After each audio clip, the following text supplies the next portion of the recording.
video is going to show you how to start a siphon with a garden hose for getting the water out of your 55-gallon barrel so that you can rotate your water storage. The first thing you have to do is get the bung lid off. A bung lid is this lid that has a little indented cross on the lid, and that helps you to get this off. Let me get this on. Fly. If you can't get it off with your fingers, you can use a bung wrench, and they exist all over the place. You can get them at Macy's grocery stores for $5 or $6, but you can just use a pair of pliers. So you stick the handles down in the cross and just pull them apart and use that for leverage until you can do it with your fingers. Once you have the lid off, you go to the next part. So you want to have a garden hose and a squirter nozzle.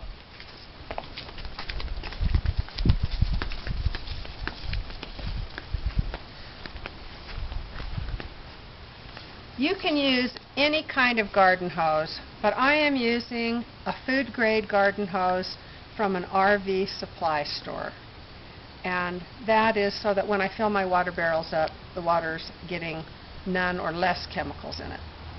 So you put the squirter nozzle on the end of your garden hose, attach the garden hose to your house, turn the water on so that you can then squirt some water out of the hose, enough to make sure that your hose is full of water and not air. Then run the hose as much as possible downhill from where your water barrel is going to be.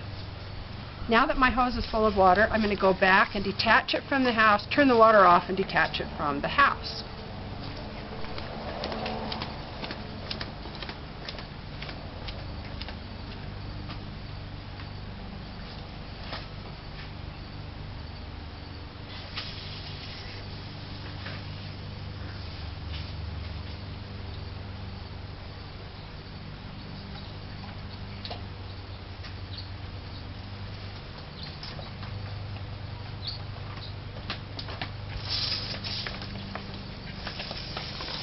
You hold the hose up and keep your hand over it so that as much as possible you're keeping the water in the hose. You want your hose to be full. And then you bring it and carefully and quickly stick the hose down in the barrel all the way to the bottom, and even have it running on the bottom just a little bit.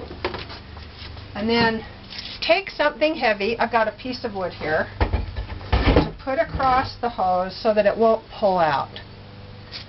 Now I'm going to go back and make sure that my hose is as downhill as possible and detach the squirter nozzle.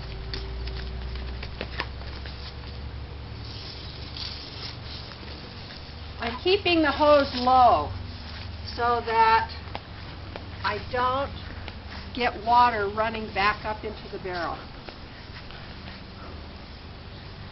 Keeping it low, I detach the squirter nozzle, and as the water runs out of the hose, it starts a siphon. And it's not coming out really fast, but that will empty the barrel. It will empty the barrel to within about this far from the bottom. And that's enough so that I can then move the barrel out. I can roll it out or lift it out, dump the rest of the water out, and then clean the barrel so that I can refill it. In order to clean the barrel, once the water's out, I hook the hose back up in the squirter nozzle and I squirt it out really well. Then I pour in about 1/4 to 1/2 of a gallon of Clorox. And I put the lid back on and I roll the barrel around, tip it upside down so that the inside of the barrel is completely coated with Clorox. And I let it stand for a couple of hours because that will totally disinfect any bacteria inside your barrel. Then you come back out, I roll it out to the gutter, lift it out to the gutter, I dump that out and I squirt out the inside of the barrel, put a little more water in, squirt it, roll it, until that is absolutely free from Clorox and anything, until I feel happy inside, like it's done enough.